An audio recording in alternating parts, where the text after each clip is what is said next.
Let me give you a personal example of what can happen when teachers remove punishment and use the privileged classroom structure to prevent conflict from escalating.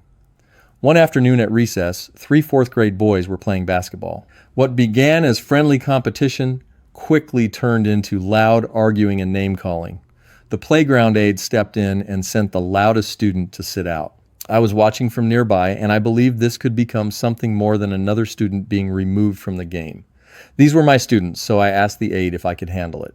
I brought the 3 boys together not to determine who should be punished, but to understand what had happened. They were tense.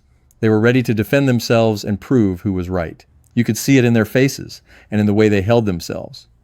Before we talked about the disagreement, I told them, no one is in trouble. There will be no note home, no trip to the principal, no punishment. You could actually see their shoulders relax. The threat was gone. They no longer needed to defend themselves. Now they could begin listening to one another. Then I offered them something different.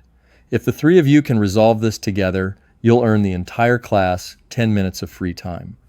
The question was no longer, which one of us is going to get in trouble? Now the question was, can we solve this together and do something valuable for the entire class?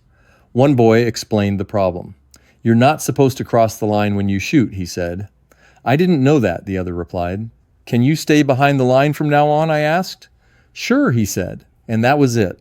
No lecture, humiliation, or punishment. A misunderstanding became understanding. A conflict became cooperation.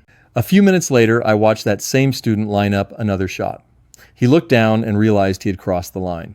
Without anyone correcting him, he stepped back behind it and took the shot. The lesson had taken root. When the bell rang, the 3 boys ran into the classroom and announced, "Hey guys, we just got everybody 10 minutes of free time." The room erupted. There were cheers, high fives, and smiles. Those 3 boys did not return to class as troublemakers. They returned as contributors. They had done something valuable for everyone, and the entire class recognized it. The next morning, the principal came to my classroom. I got a call from a parent, he said. Her son had come to the car happier than she had ever seen him. "Mom, guess what? I made 2 friends at school today, and I think the rest of the class likes me." When she got home, she sat on her bed and wept with gratitude. Her son had struggled to fit in. He had struggled to believe that other students liked him or wanted him around. This wasn't merely conflict resolution.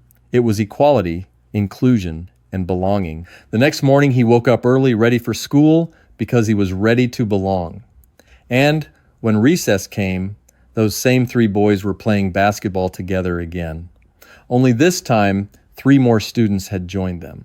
The most powerful lessons are not always taught through correction or punishment.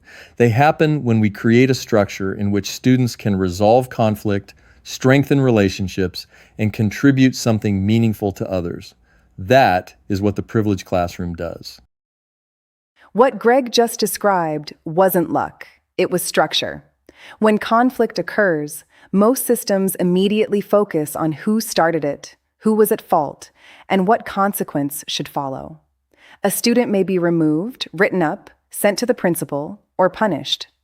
Those actions may stop the immediate behavior, but they do not necessarily create understanding, repair a relationship, or teach students how to resolve conflict.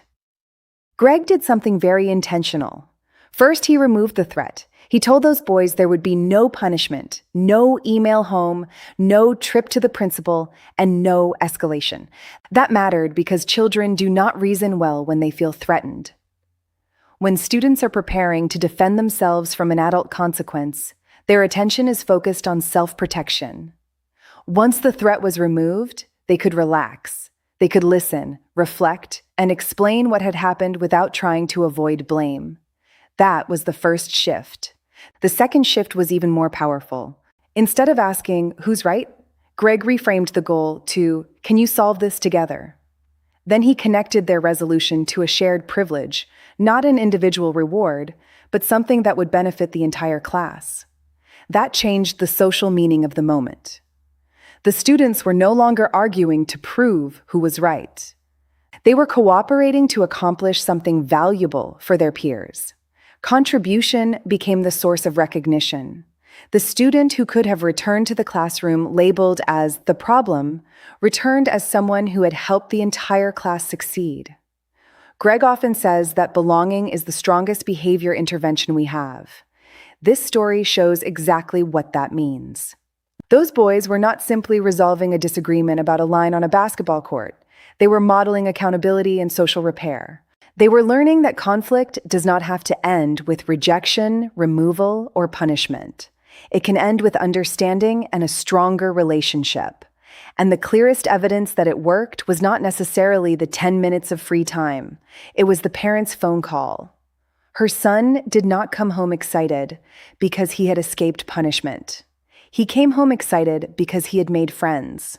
He felt liked, accepted, and that he mattered to his peers. For parents, that is the emotional, social, and psychological safety you desire for your children.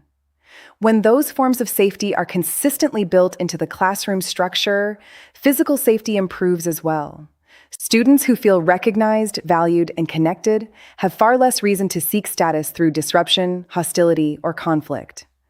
Greg and I have seen this pattern repeatedly.